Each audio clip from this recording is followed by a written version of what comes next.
BJP സംസ്ഥാന നേതൃയോഗം ഇന്ന് കൊച്ചിയിൽ ചേരും. വരാനിരിക്കുന്ന ഉപതെരഞ്ഞെടുപ്പുകളിലെ സ്ഥാനാർത്ഥി നിർണയവും തദ്ദേശ തെരഞ്ഞെടുപ്പ് ഒരുക്കങ്ങളും ചർച്ചയായേക്കും. ആലപ്പുഴയിൽ മികച്ച പ്രകടനം കാഴ്ചവെച്ച ശോഭാ സുരേന്ദ്രൻ കോർ കമ്മിറ്റിയിലേക്ക് തിരിച്ചുവരാനാണ് സാധ്യത. പത്മജ വേണുഗോപാലിനും PC ജോർജിനുമുള്ള പദവികളിലും തീരുമാനമുണ്ടായേക്കും.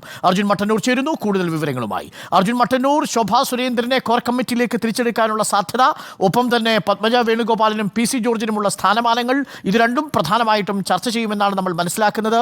എന്തൊക്കെയാണ് ഇന്ന് BJP സംസ്ഥാന നേതൃയോഗത്തിന്റെ അജണ്ട? Good morning. Good morning doctor Arunkumar. അതായത് തിരഞ്ഞെടുപ്പ് ഫലം പുറത്തു വന്നതിന് ശേഷം BJP നേതൃയോഗം ആദ്യത്തെ യോഗമാണ് സംസ്ഥാനത്ത് ചേരുന്നത്. ഇതിൽ പ്രധാനപ്പെട്ട നേതാക്കളൊക്കെ തന്നെ പങ്കെടുക്കുമെന്നാണ് മനസ്സിലാക്കുന്നത്. ഈ തിരഞ്ഞെടുപ്പ് ഫലം അവലോകനം ചെയ്യുകയാണ് ഈ മീറ്റിംഗിലെ പ്രധാനപ്പെട്ട ഒരു അജണ്ട. 17 മണ്ഡലങ്ങളിൽ ഈ വോട്ട് വീതം ഉയർത്താൻ കഴിഞ്ഞു എന്നാണ് വിലയിരുത്തൽ. അതോടൊപ്പം തന്നെ പ്രധാനപ്പെട്ടൊരു കാര്യം, തൃശൂർ മണ്ഡലത്തിൽ വിജയിക്കാൻ കഴിഞ്ഞതും ഇത്തവണ ഒരു മുന്നേറ്റമായി കണക്കാക്കുന്നു. പക്ഷേ പത്തനംതിട്ട, തിരുവനന്തപുരം മണ്ഡലങ്ങളിലെ തോൽവി, അതുമായി ബന്ധപ്പെട്ട ചില പരാതികൾ ഉയർന്നിട്ടുണ്ട്. കഴിഞ്ഞ തവണത്തേക്കാൾ പത്തനംതിട്ട മണ്ഡലത്തിൽ വോട്ട് വിഹിതം കുറയുകയും ചെയ്തു. ഇതിൽ സംഘടനാ പ്രവർത്തനം കൃത്യമായി നടന്നിട്ടില്ല എന്നൊരാക്ഷേപം ഒരു വിഭാഗത്തിനുണ്ട്. അതോടൊപ്പം തന്നെ നേരത്തെ കേന്ദ്രമന്ത്രിയായിരുന്ന രാജീവ് ചന്ദ്രശേഖർ മത്സരിച്ച തിരുവനന്തപുരത്തും ഇത്തരത്തിൽ വിജയിക്കാനുള്ള സാഹചര്യം ഉണ്ടായിട്ടും അവിടെയുള്ള സംഘടനാ സംവിധാനം കൃത്യമായി ചലിച്ചിട്ടില്ല എന്നൊരാക്ഷേപമുണ്ട്.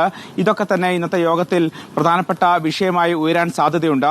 അതോടൊപ്പം തന്നെ വരാനിരിക്കുന്ന തദ്ദേശ തെരഞ്ഞെടുപ്പ്, നിയമസഭാ തെരഞ്ഞെടുപ്പ്, ഉപതെരഞ്ഞെടുപ്പ്, ഇതുമായി ബന്ധപ്പെട്ട ഒരുക്കങ്ങളൊക്കെ തന്നെ ചർച്ചയായേക്കും. പ്രത്യേകിച്ച് ഉപതെരഞ്ഞെടുപ്പിലെ സ്ഥാനാർത്ഥി നിർണയം സംബന്ധിച്ച് ഒരു പ്രാഥമിക ചർച്ചകൾ നടത്താൻ സാധ്യതയുണ്ട്. പാലക്കാട്, ചേലക്കര, വയനാട് ലോക്സഭാ മണ്ഡലങ്ങളിൽ ഉപതെരഞ്ഞെടുപ്പ് വരാനിരിക്കുകയാണ്. അതോടൊപ്പം തന്നെ മറ്റൊരു കാര്യം, ഈ ജോർജ് കുര്യൻ കേന്ദ്രമന്ത്രിയായി പോയതോടുകൂടി തന്നെ ജനറൽ സെക്രട്ടറി സ്ഥാനം ഒഴിഞ്ഞുകിടക്കുകയാണ്. ആ സ്ഥാനത്തേക്ക് പകരം ആര് കൊണ്ടുവരും എന്നതും കാത്തിരുന്നു കാണേണ്ടതാണ്. ശോഭാ സുരേന്ദ്രൻ കോർ കമ്മിറ്റിയിലേക്ക് തിരിച്ചു വരുമോ എന്നുള്ളതാണ് മറ്റൊരു പ്രധാനപ്പെട്ട കാര്യം. അല്ലെങ്കിൽ ജോർജ് കുര്യന് പകരം ശോഭാ സുരേന്ദ്രനെ അത്തരത്തിൽ തിരിച്ചു കൊണ്ടുവരികയാണെങ്കിൽ, കൊണ്ടുവരാൻ കഴിഞ്ഞിട്ടില്ലെങ്കിൽ ഒരു ക്രിസ്തീയ പ്രാതിനിധ്യം ഉറപ്പിക്കണം എന്നൊരു വിഭാഗം ആവശ്യപ്പെടുന്നുണ്ട്.